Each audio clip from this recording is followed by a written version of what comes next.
Hi there, students. Hands-on.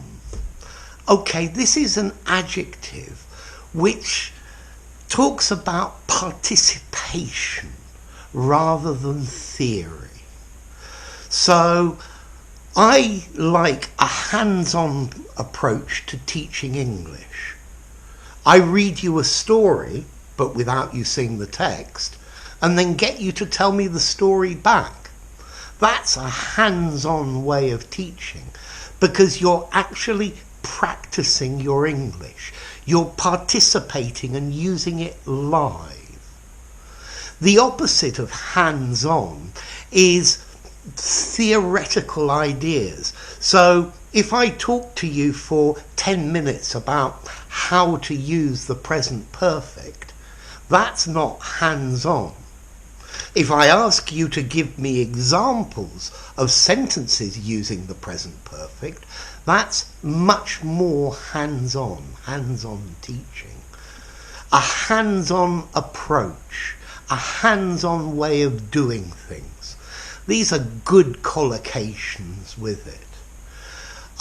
He's a very hands-on manager. He shows you how to use the machine. He puts on his helmet and gloves and gets down and shows you how to use it, and then gets you to use it while he's watching and comments on it. That would be a hands-on way of management. When I was a kid, I used to love going to the Science Museum in London because the exhibits are really hands-on exhibits. You get to do different things. You do something and something else happens, and this demonstrates some scientific effect. And this is the idea of hands-on. Practical experience using the machinery or the thing that you're supposed to be doing. Learn by experience, not learn by learning all the theory about it. Because in life, as you know, there's a very great difference between the theory of how to do something and actually doing it. Practical life experience. Maybe the University of Life teaches you hands-on. You have the real experience. Apparently in computers they also use this word hands-on, talking about an operator with a keyboard who is doing things with the computer, as opposed to a remote somewhere thousands of miles away. So, hands-on. The opposite of hands-on would be hands-off.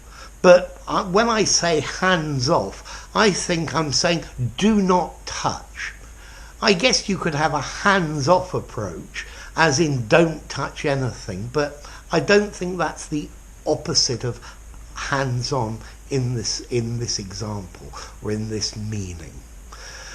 So what about formality? I would say this is neutral, maybe slightly informal. I give it a 5 in formality.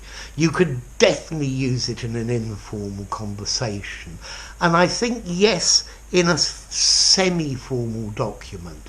But if you're writing a really formal essay, I think I might use the word practical or participative or something like that. So hands-on, learning really how to do something by doing it yourself and practicing it yourself, using the machinery.